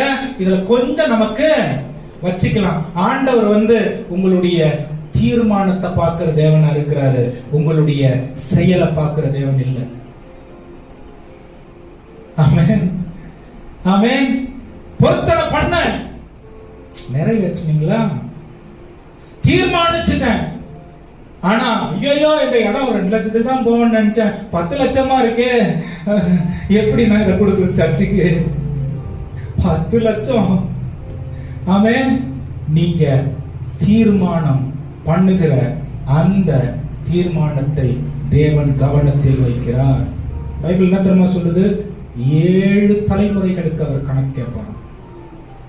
ஆமென். 7 தலைமுறைகளுக்கு. அப்ப பொருத்தனையிலேயே இவ்வளவு முக்கியமான, அப்ப பாருங்க, இது அநீதி செயல் தானே. 1 லட்சம் கொடுக்கிறேன், இன்னைக்கு நான் கொடுத்துடணுமா? அது உங்க பிரச்சனை. ஆனா தேவன் நீதி செய்வார். ஆமென். கொடுக்கல யார் கேட்க போறாங்க? அது உங்க பிரச்சனை, ஏன் பிரச்சனை. ஆனா ஆண்டவர் பார்வையில நீதிங்கிறது நீதி, அநீதிங்கிறது. ஹல்லேலூயா. இது முக்கியமான சத்தியங்க.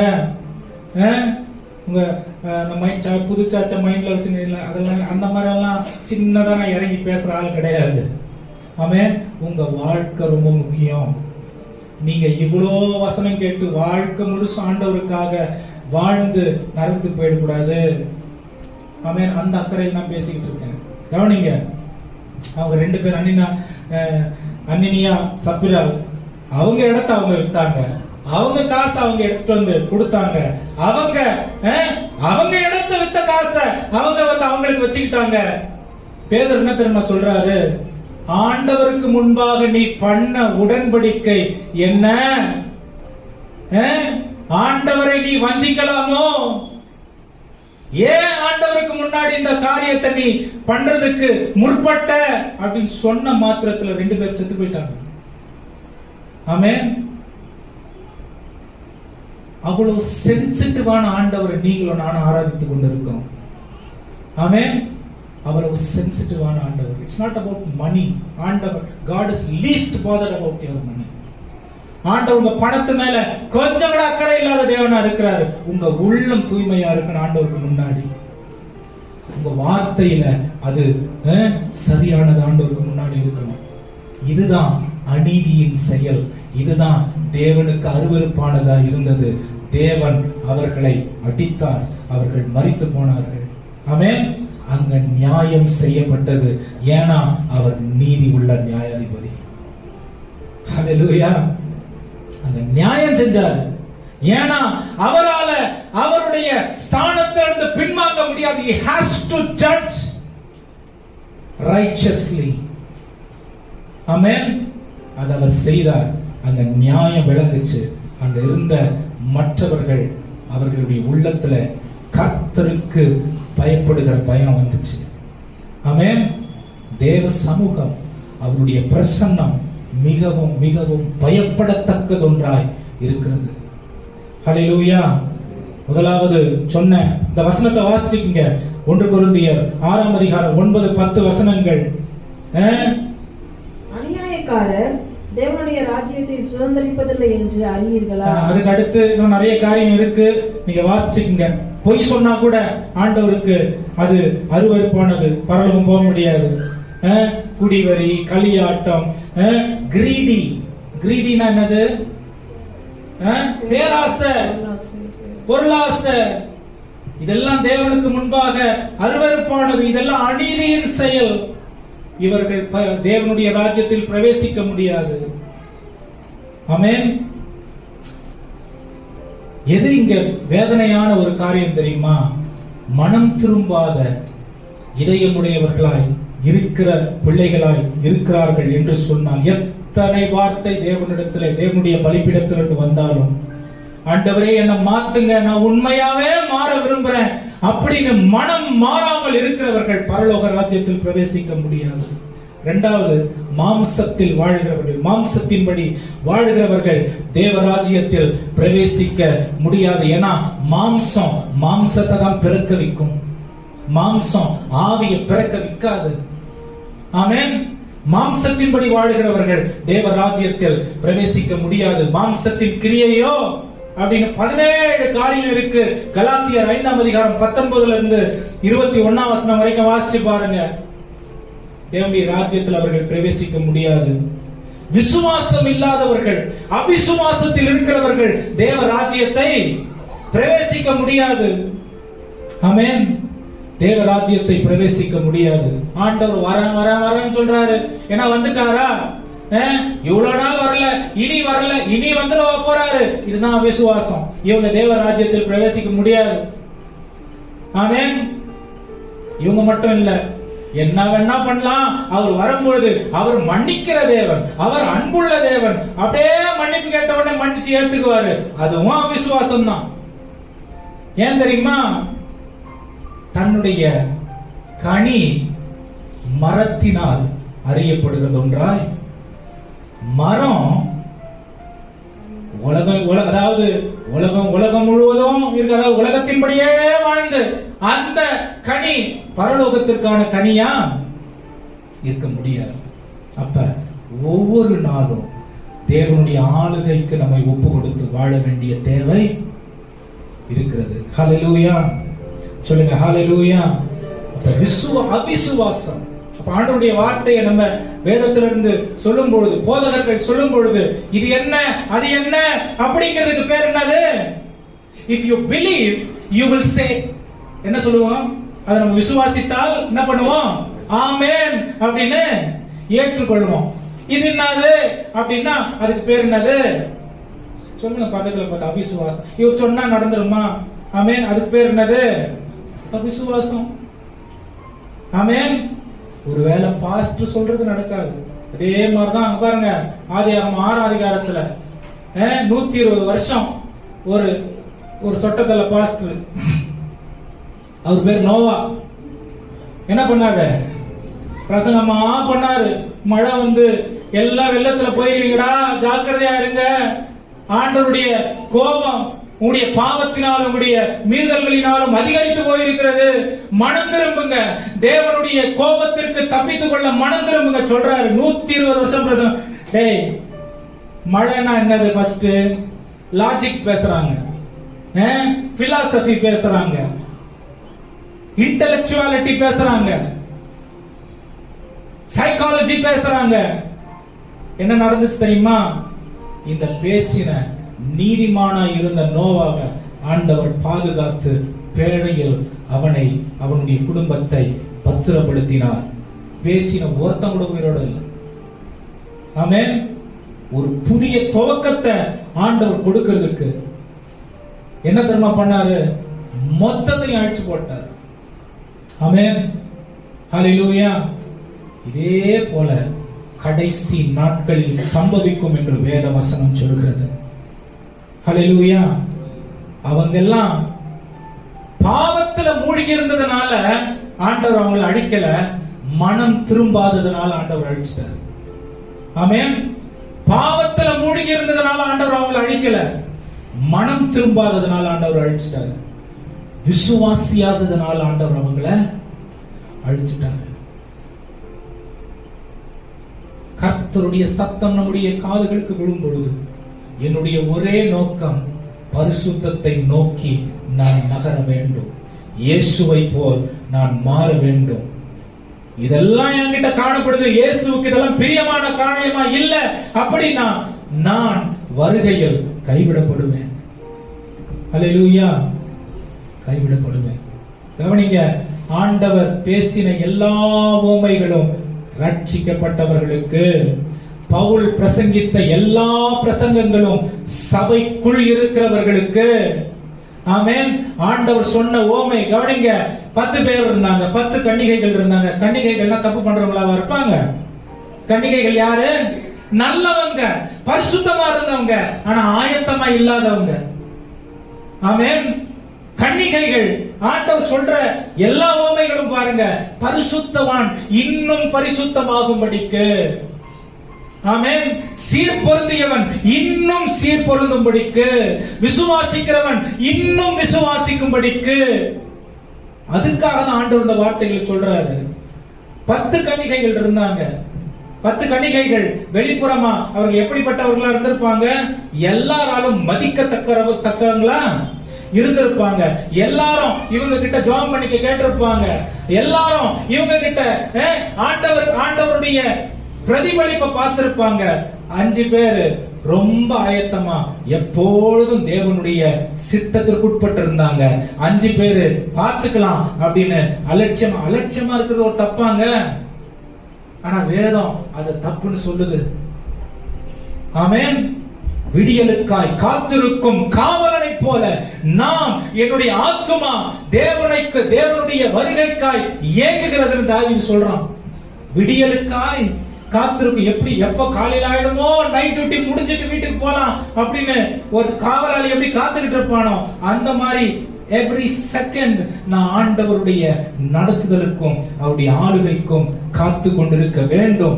இல்லனா அதுக்கு பேரு அவிசுவாசம், அதுக்கு பேரு ஆண்டவரை முக்கியப்படுத்தாத தனம். அதற்கு விளைவு நான் பரலோக ராஜ்யத்தை இழக்கிறேன். ஆமென். ஹல்லேலூயா சொல்லுங்க, ஹல்லேலூயா. கடைசியா மத்தேயு 23:13 வசனம் சொல்லுகிறது, ஆண்டவர் யார பரலோக ராஜ்யத்தில் சேர்த்துக்க மாட்டார் தெரியுமா? சுய நீதி உள்ளவர்கள். ஆமென். சுய நீதி உள்ளவர்கள். சுய நீதினா என்னது? I am right in everything I do. நான் செய்யறது நான் கரெக்ட். ஆமென். இவர்கள் தான் சுய நீதி உள்ளவர்கள். இவங்க யார் தெரியுமா? அவங்களையே ஏமாத்திக்கிறவங்க. ஆமென். ஏன்னா இந்த உலகத்துல பைபிள் சொல்லுது, ஆண்டவரை தவிர நீதிமான் வேற யாரும் இல்ல. ஆண்டவரை தவிர நீதிமான் இந்த உலகத்துல வேற யாரும் இல்ல. அப்ப அவர்கிட்ட போகும்போதாவது, ஆண்டவரே உம்முடைய நீதியின் சால்வையை எனக்கு அணிவியும் என்று நாம் அவருக்காக காத்திருக்கிறவர்களாய் இருக்க வேண்டும். நல்ல தகப்பனே, இந்த மாலை வேலைக்கிழமைக்கு, இந்த மத்தியான வேலைக்கிழமைக்கு நன்றி செலுத்துகிறோம். நாங்கள் ஆண்டவரே உம்முடைய கரங்களில் இருக்கிறதான கருவிகளா இருக்கிறோம். உம்முடைய கரங்களில் இருக்கிற பாத்திரமா இருக்கிறோம். ஆண்டவரே அதை நாங்கள் நிரப்பி வச்சுக்கிட்டு நாங்கள் அப்படியே ஆயத்தப்பட்டு வந்து அப்படி ஆண்டவரே உம்முடைய சமூகத்தில் நாங்கள் நிற்க முடியாது. பரிசுத்த ஆவியானவர் எங்கள் ஆண்டவரே நீர் நிரப்புவீராக. எங்க சபைக்கு வேண்டிய வார்த்தைகளை தருவீராக. எங்களை உம்முடைய ராஜ்யத்திற்கு உருவாக்குவீராக. நீர் மகிமைப்படும் படிக்க இந்த வார்த்தைகள் இருக்கட்டும். தாழ்த்தி ஒப்பு கொடுக்கிறோம் இயேசுவின் நாமத்தில் பிதாவே. ஆமென்.